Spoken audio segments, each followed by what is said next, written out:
कहानी की शुरुआत लंदन के एक पुराने अनाथ आश्रम से होती है, जहां कई अनाथ बच्चे रहते हैं। उन्हीं बच्चों में एक छोटी सी लड़की सोफी भी होती है। सोफी बाकी बच्चों से थोड़ी अलग थी, क्योंकि उसे रात में नींद ही नहीं आती थी। दूसरी तरफ अनाथ आश्रम की देखभाल करने वाली महिला का स्वभाव बेहद सख्त था, इसलिए सभी बच्चे उससे डरते थे और सोफी भी उनमें से एक थी। हर रात की तरह उस दिन भी सोफी सभी चिट्ठियां इकट्ठा करके पूरे आश्रम की लाइटें बंद कर देती है। तभी उसे बचपन में सुनी हुई एक डरावनी कहानी याद आती है, जिसमें कहा जाता था कि गहरी रात में एक रहस्यमयी झोली वाला बाबा आता है और बच्चों को उठाकर अपने साथ ले जाता है। तभी बाहर से कुछ शोर सुनाई देता है। सोफी खिड़की से झांक कर देखती है तो कुछ नशे में धुत लोग सड़क पर जोर जोर से हंगामा कर रहे होते हैं। वह तुरंत उन्हें डांटते हुए कहती है कि यहाँ छोटे बच्चे सो रहे हैं, इसलिए कहीं और जाकर शोर मचाओ, वरना अभी 112 पर कॉल करके पुलिस बुला दूंगी। ये सुनते ही उन लोगों का नशा पल भर में उतर जाता है और वे वहां से भाग खड़े होते हैं। इसके बाद सोफी वापस अपने बिस्तर पर आकर टॉर्च की रोशनी में किताब पढ़ने लगती है, क्योंकि उसे रात भर जागने की आदत थी। तभी बच्चों की देखभाल करने वाली महिला कमरे का चक्कर लगाने आती है। उसे देखते ही सोफी तुरंत सोने का नाटक करने लगती है। जैसे ही वह महिला वहां से चली जाती है, सोफी फिर से अपनी किताब पढ़ने लगती है। लेकिन कुछ ही देर बाद उसे बाहर से एक अजीब सी आवाज सुनाई देती है। उसे अच्छी तरह याद था कि रात में कोई भी आवाज सुनकर खिड़की के पास नहीं जाना चाहिए, लेकिन उसकी जिज्ञासा उस पर भारी पड़ जाती है। वह धीरे धीरे खिड़की तक पहुंचती है, पर्दा हटाती है और बाहर झांकते ही उसकी आंखें फटी की फटी रह जाती हैं। बाहर एक बहुत ही विशाल हाथ दिखाई देता है, जो आसानी से एक बड़े डस्टबिन को उठाकर दूसरी जगह रख देता है। यह नजारा देखकर सोफी बुरी तरह घबरा जाती है। तभी वह रहस्यमयी जायंट भी सोफी को देख लेता है। डर के मारे सोफी तुरंत अपने बिस्तर में छिप जाती है, लेकिन अगले ही पल जायंट अपनी लंबी बांह खिड़की के अंदर डालता है और उसे उठाकर वहां से भाग निकलता है। रास्ते में जब एक ट्रक वहां से गुजरता है तो जायंट बड़ी चालाकी से खुद को छिपा लेता है। वह इतना माहिर था कि किसी की नजर उसके ऊपर टिक ही नहीं सकती थी। इसके बाद जायंट अपनी लंबी लंबी छलांगों से पहाड़, जंगल और नदियां पल भर में पार करता हुआ बादलों के ऊपर पहुंच जाता है। सोफी उसकी पोटली के अंदर से बाहर का नजारा देख रही होती है और डर के मारे कुछ बोल भी नहीं पाती। आखिरकार जायंट उसे अपनी रहस्यमयी दुनिया में ले आता है। वहां पहुंचते ही वह अपने छोटे से घर में जाता है। पहले चिमनी जलाकर रोशनी करता है और फिर सोफी को एक पेड़ की टहनी पर टांग देता है। इसके बाद वह आराम से बैठकर अपने बड़े से चाकू पर धार लगाने लगता है। यह देखकर सोफी को पूरा यकीन हो जाता है कि अब वह उसे काटकर खा जाएगा, लेकिन वह हार नहीं मानती। मौका मिलते ही वह धीरे धीरे एक बड़ी खिड़की तक पहुंच जाती है और पूरी ताकत लगाकर उसे खोलने की कोशिश करती है। काफी मेहनत के बाद खिड़की खुल भी जाती है, लेकिन तभी एक डिब्बा नीचे गिरने लगता है। सोफी उसे तो बचा लेती है, मगर गलती से पास रखा दूसरा सामान नीचे गिर जाता है। आवाज सुनते ही जायंट समझ जाता है कि लड़की भागने की कोशिश कर रही है। वह गुस्से में उसके पास आता है और कहता है, जितनी चाहे कोशिश कर लो, लेकिन यहाँ से भाग नहीं सकती। फिर मजाकिया अंदाज में कहता है कि उसे बहुत भूख लगी है और वह सोफी को उठाकर एक बड़ी कढ़ाई में डाल देता है। यह देखकर सोफी की तो जान ही निकल जाती है। जायंट खाने की तैयारी करते हुए एक अजीब सी सड़ी हुई ककड़ी काटने लगता है। तभी सोफी हिम्मत जुटाकर उससे पूछती है कि आखिर वह उसे कहाँ ले आया है। जायंट शांत आवाज में जवाब देता है कि यह दैत्यों की दुनिया है। यह सुनते ही सोफी और ज्यादा डर जाती है। तभी बाहर से जोर जोर की आवाजें आने लगती हैं। जायंट खिड़की से बाहर देखता है तो कई विशालकाय दैत्य उसकी तरफ आते दिखाई देते हैं। सोफी हैरानी से पूछती है, क्या यहाँ तुम्हारे जैसे और भी जायंट रहते हैं? तब जायंट उसे बताता है कि यहाँ कई तरह के दैत्य हैं। कोई इंसानों का खून पीता है, कोई हड्डियां चबाता है और कोई सिर्फ मांस खाता है। ये सब सुनकर सोफी कांपने लगती है और डरते हुए कहती है, कृपया मुझे मत खाना। लेकिन जायंट उसकी बात सुनकर जायंट को अपनी गलती का एहसास होता है और वह धीरे से उससे माफी मांग लेता है। खाना खाते खाते सोफी फिर वही सवाल दोहराती है कि आखिर उसे यहाँ लाने की वजह क्या थी। तब जायंट बताता है कि सोफी ने उसे अपनी आंखों से देख लिया था। अगर वह उसे वहीं छोड़ देता तो वह सबको जायंट के बारे में बता देती। फिर इंसान उनकी दुनिया तक पहुंच जाते और शायद उसे पकड़कर कैद कर लेते। इसलिए मजबूरी में उसे सोफी को अपने साथ लाना पड़ा। इसके बाद सोफी बार बार उससे विनती करती है कि उसे वापस उसकी दुनिया में छोड़ दे। वह वादा भी करती है कि जायंट के बारे में किसी से एक शब्द नहीं कहेगी, लेकिन जायंट साफ मना कर देता है और कहता है कि अब उसे हमेशा इसी दुनिया में रहना होगा। यह सुनकर सोफी नाराज हो जाती है और गुस्से में वहां से भागने की धमकी देती है। जायंट तुरंत उसे पकड़ लेता है और सख्त आवाज में समझाता है कि अगर उसने घर से बाहर निकलने की कोशिश की तो बाहर घूम रहे खतरनाक दैत्य उसे पल भर में खा जाएंगे। इतना कहकर वह उसे सुरक्षित जगह बैठा देता है। फिर अपने बैग से कांच की बरनी निकालता है जिसके अंदर नीली चमकती हुई कोई रहस्यमयी चीज उड़ रही होती है। सोफी उत्सुक होकर उसके बारे में पूछती है। तब जायंट बताता है कि इस बरनी में एक सपना कैद है। सोफी हैरान होकर कहती है कि उसे तो कभी सपने ही नहीं आते क्योंकि उसे नींद ही नहीं आती। तभी जायंट एक बड़ा सा लेंस निकालता है और उसी की मदद से सोफी की किताब पढ़ने लगता है। ये देखकर सोफी और भी हैरान हो जाती है। उसे उम्मीद नहीं थी कि एक जायंट पढ़ना भी जानता होगा। धीरे धीरे जायंट की आवाज सुनते सुनते सोफी की आंखें भारी होने लगती हैं और जिंदगी में शायद पहली बार उसे गहरी नींद आ जाती है। जैसे ही सोफी सोती है, जायंट जल्दी जल्दी अपना बैग उठाता है और एक छिपे हुए दरवाजे से अपने सीक्रेट रूम में पहुंच जाता है। वहां चारों तरफ रंग बिरंगी कांच की बरनियां रखी होती हैं, जिनमें अलग अलग तरह के सपने कैद होते हैं। जायंट उनमें से लाल रंग नीचे देखती है तो जायंट आराम से सो रहा होता है। उसे लगता है कि यही सही मौका है यहाँ से भागने का। वह चुपके से घर से बाहर निकल जाती है और जितनी तेजी से हो सकता है दौड़ने लगती है। लेकिन अचानक एक विशाल और खूंखार जायंट उसे पकड़ लेता है। डर के मारे सोफी जोर जोर से मदद के लिए चिल्लाने लगती है और अपने जायंट को पुकारती है, मगर इस बार कोई उसकी मदद के लिए नहीं आता। वह खूंखार जायंट उसे जिंदा निगल जाता है। तभी अचानक सोफी की आंख खुल जाती है। तब उसे एहसास होता है कि यह सब सिर्फ एक सपना था। अब उसे समझ में आ जाता है कि यह जायंट सिर्फ सपने पकड़ता ही नहीं, बल्कि अपनी मर्जी से किसी को भी कोई भी सपना दिखा सकता है। यही वजह थी कि जिसे कभी नींद नहीं आती थी, वह भी गहरी नींद में सो गई और डरावना सपना देखने लगी। सुबह होते ही जायंट एक अजीब सा हरे रंग का शरबत गिलास में भरता है। सोफी उत्सुक होकर पूछती है कि यह कैसा शरबत है। जायंट मुस्कुराकर बताता है कि यह ककड़ी से बना खास देसी शरबत है। सोफी गिलास में उठते बुलबुलों को देखकर चौंक जाती है, क्योंकि वे ऊपर जाने की बजाय नीचे की तरफ जा रहे होते हैं। वह कहती है, हमारी दुनिया में तो बुलबुले ऊपर जाते हैं। जायंट तुरंत जवाब देता है, ऊपर जाने वाले बुलबुले गंदी डकार दिलाते हैं। इस पर सोफी हंसते हुए कहती है, लेकिन नीचे जाने वाले बुलबुले तो और भी बड़ी मुसीबत खड़ी कर सकते हैं। यह सुनते ही जायंट पूरा शरबत एक ही सांस में पी जाता है। अगले ही पल इतनी जोरदार गैस निकलती है कि वह रॉकेट की तरह हवा में उछल जाता है और खुद भी इस अजीब हरकत पर जोर जोर से हंसने लगता है। तभी अचानक बाहर से किसी के आने की आवाज सुनाई देती है और जायंट का चेहरा पल भर में डर से उतर जाता है। उसे अच्छी तरह पता था कि इस बार बाहर कोई बहुत खतरनाक मेहमान आया है। बाहर से आया हुआ जायंट बाकी सभी दैत्यों से भी कहीं ज्यादा ताकतवर था और इंसानों को जिंदा निगल जाना उसके लिए बिल्कुल आम बात थी। वह BFG को हमेशा चिढ़ाते हुए चिरकुट कहकर बुलाता था। आते ही वह बिना पूछे घर के अंदर घुस गया और इधर उधर देखते हुए बोला, अभी तू किससे बातें कर रहा था? यहाँ कोई और भी है क्या? BFG तुरंत बात बदलने की कोशिश करता है और उसे पानी की तरफ ले जाने लगता है, क्योंकि उसे पता था कि इन दैत्यों को पानी से बेहद नफरत होती है। दूसरी तरफ सोफी डर के मारे चुपचाप छिपी बैठी थी। तभी उस दैत्य को इंसान की गंध महसूस होती है। वह सूंघते हुए पूरे घर में घूमने लगता है और कहता है कि यहाँ कहीं कोई इंसान जरूर छिपा है। अपनी जान बचाने के लिए सोफी पास पड़ी एक बड़ी बदबूदार ककड़ी के अंदर जाकर छिप जाती है। दैत्य धीरे धीरे उसी ककड़ी तक पहुंच जाता है और उसे उठाकर सूंघने लगता है। BFG की धड़कनें तेज हो जाती हैं, क्योंकि उसे समझ आ जाता है कि अगर दैत्य ने ककड़ी काट दी तो सोफी बच नहीं पाएगी। वह तुरंत चालाकी से कहता है, अगर इतनी अच्छी खुशबू आ रही है तो इसे खाकर देखो। दैत्य ककड़ी मुंह तक ले जाता है, लेकिन तभी BFG की नजर उसके अंदर छिपी सोफी के पैरों पर पड़ जाती है। वह तुरंत उसे रोकते हुए कहता है, अरे तुम तो सब्जियों से नफरत करते हो, तुम तो सिर्फ इंसान खाते हो ना? ये सुनते ही दैत्य घृणा से ककड़ी जमीन पर फेंक देता है और उसे पैरों से कुचलने के लिए आगे बढ़ता है। BFG किसी तरह उसका ध्यान दूसरी तरफ भटका देता है और आखिरी पल में सोफी की जान बच जाती है। जाते जाते वह दैत्य BFG का हरा शरबत भी उठा ले जाता है। उसके जाने के बाद BFG राहत की सांस लेता है, ककड़ी उठाकर टेबल पर रखता है और तभी सोफी धीरे धीरे उसके अंदर से बाहर निकलती है। बदबू से उसका पूरा हाल बेहाल हो चुका था। उसे देखकर BFG अपनी हंसी नहीं रोक पाता। इसके बाद BFG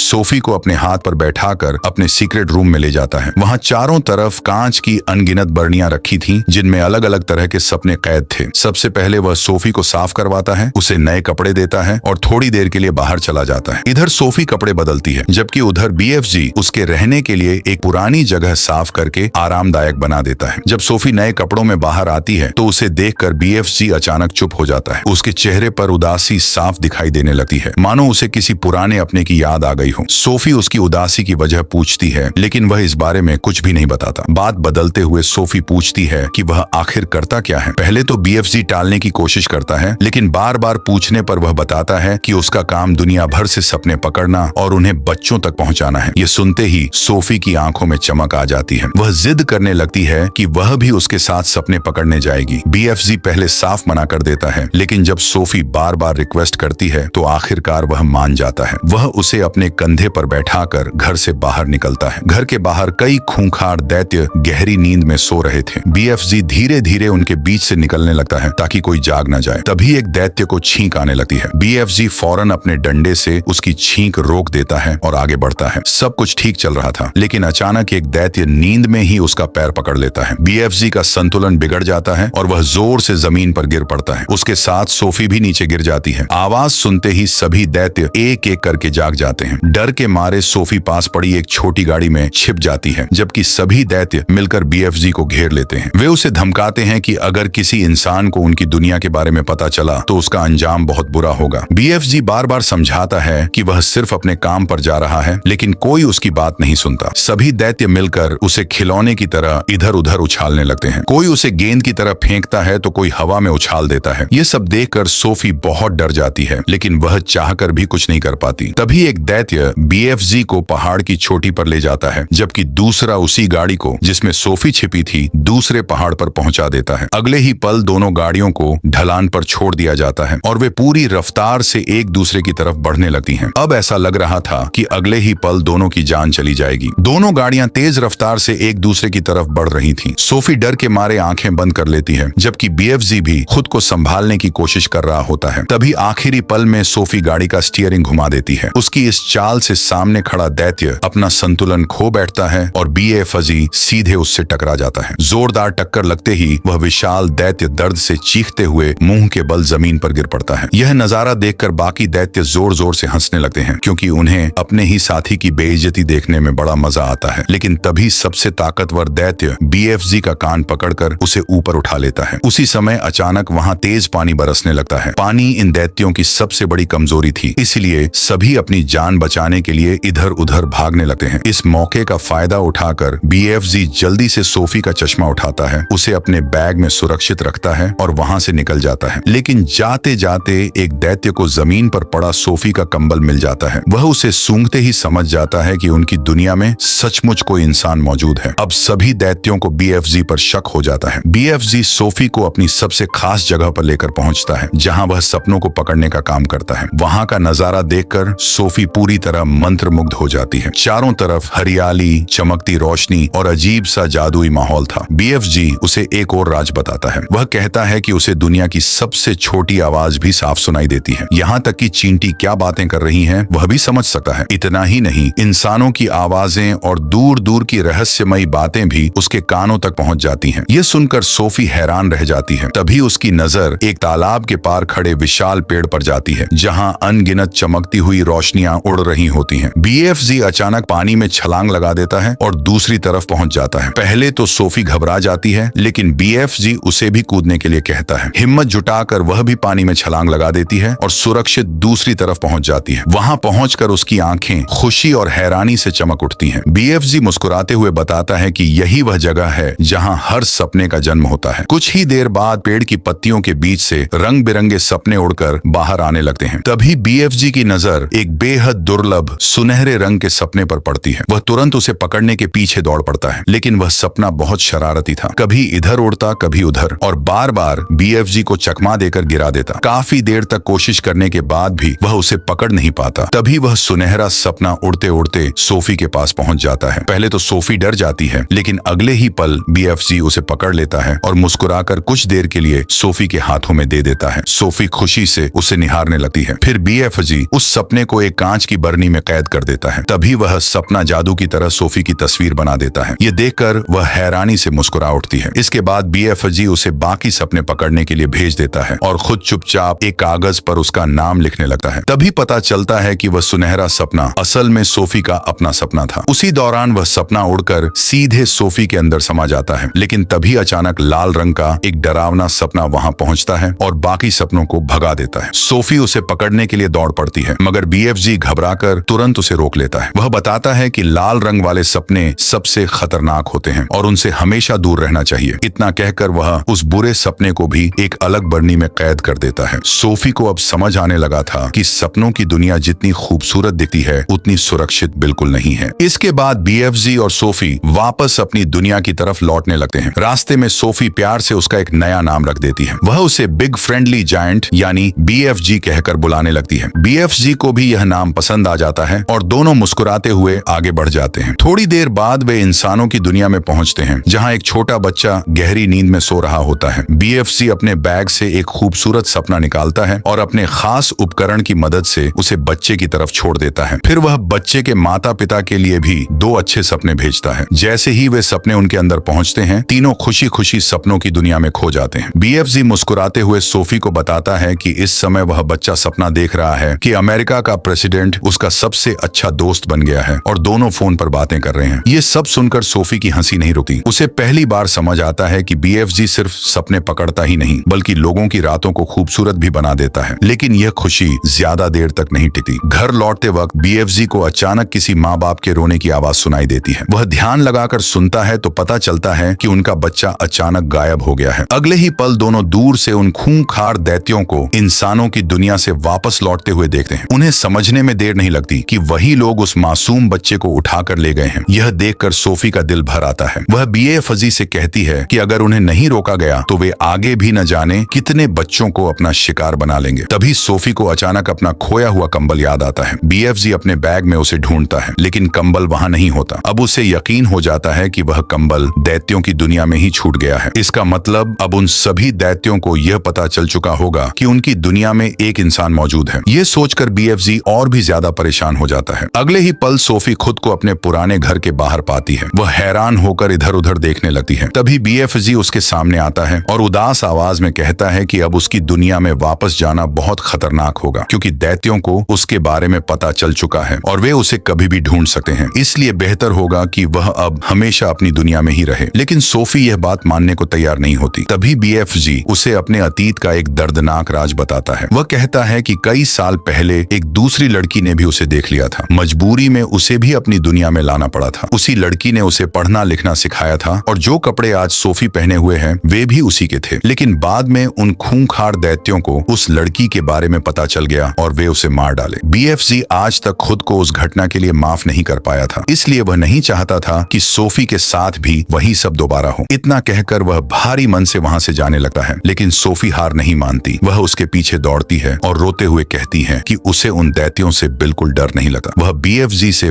बार बार उसे अपने साथ ले जाने की विनती करती है। फिर भी BFG खुद को मजबूत बनाकर वहां से चला जाता है। दुखी मन से सोफी अपने कमरे में लौट आती है। बिस्तर पर बैठकर वह धीरे धीरे कहती है, तुम तो कहते थे कि तुम्हें दुनिया की हर आवाज सुनाई देती है, यहाँ तक कि चींटी की भी। अगर ऐसा है तो मेरी आवाज भी जरूर सुन रहे होंगे। फिर वह बालकनी में आकर एक बार फिर उसमें पकड़ लेता है। दोनों एक दूसरे की तरफ देखते हैं और बिना कुछ कहे सब समझ जाते हैं। अब BFG को भी एहसास हो चुका था कि वह सोफी के बिना नहीं रह सकता। इसीलिए वह उसे फिर से अपनी दुनिया में वापस ले आता है। लेकिन उन्हें बिल्कुल अंदाजा नहीं होता कि दूर खड़ा एक खूंखार दैत्य यह सब अपनी आंखों से देख चुका है। उसके हाथ में सोफी का वही खोया हुआ कंबल भी था। उसकी डरावनी मुस्कान साफ बता रही थी कि अब एक बहुत बड़ी मुसीबत उनकी तरफ बढ़ रही है। BFG और सोफी अपनी दुनिया में लौटकर उन खतरनाक दैत्यों से बचने की योजना बनाने लगते हैं। उन्हें पता था कि अब ज्यादा समय तक उनका राज छिपा नहीं रहेगा। लेकिन तभी बाहर से भारी कदमों की आवाज सुनाई देती है। BFG तुरंत समझ जाता है कि दैत्य उनके घर तक पहुंच चुके हैं। वह बिना देर किए सोफी को एक सुरक्षित जगह छिपा देता है। अगले ही पल वही सबसे खतरनाक दैत्य अपने पूरे झुंड के साथ घर के अंदर घुस आता है। उसके हाथ में सोफी का कंबल था। वह उसे BFG के सामने लहराते हुए पूछता है, अब बता यह इंसान कहाँ छिपा रखा है। BFG शांत रहने की कोशिश करता है और कहता है कि यहाँ कोई इंसान नहीं है। लेकिन दैत्य उसकी एक भी बात नहीं मानते। वे कंबल की गंध सूंघकर पूरे घर की तलाशी लेने लगते हैं। ढूंढते ढूंढते वे BFG के सबसे कीमती सीक्रेट रूम तक पहुंच जाते हैं। वहां रखी सपनों की अनगिनत कांच की बरनियां देखकर भी उन्हें कोई फर्क नहीं पड़ता। वे एक एक करके सारी बरनियां तोड़ना शुरू कर देते हैं। जिन सपनों को BFG ने सालों की मेहनत से इकट्ठा किया था वे पल भर में बिखर जाते हैं। यह देखकर BFG का दिल टूट जाता है। वह बार बार दैत्यों से हाथ जोड़कर रुकने की विनती करता है लेकिन वे उसकी एक नहीं सुनते। उनके लिए यह सब सिर्फ एक खेल था। दूसरी तरफ छिपी हुई सोफी ये सब अपनी आंखों से देख रही थी। उसे पहली बार एहसास हुआ कि BFG के लिए ये सपने कितने अनमोल थे। अब उसे समझ आ गया था कि अगर इन खूंखार दैत्यों को नहीं रोका गया तो वे सिर्फ BFG ही नहीं बल्कि पूरी इंसानी दुनिया के लिए भी हमेशा खतरा बने रहेंगे। उसी वक्त सोफी के दिमाग में एक शानदार योजना आती है। वह BFG से कहती है कि ताकत से इन दैत्यों को हराना नामुमकिन है लेकिन अगर इंसानों की मदद मिल जाए तो सब कुछ बदल सकता है। पहले तो BFG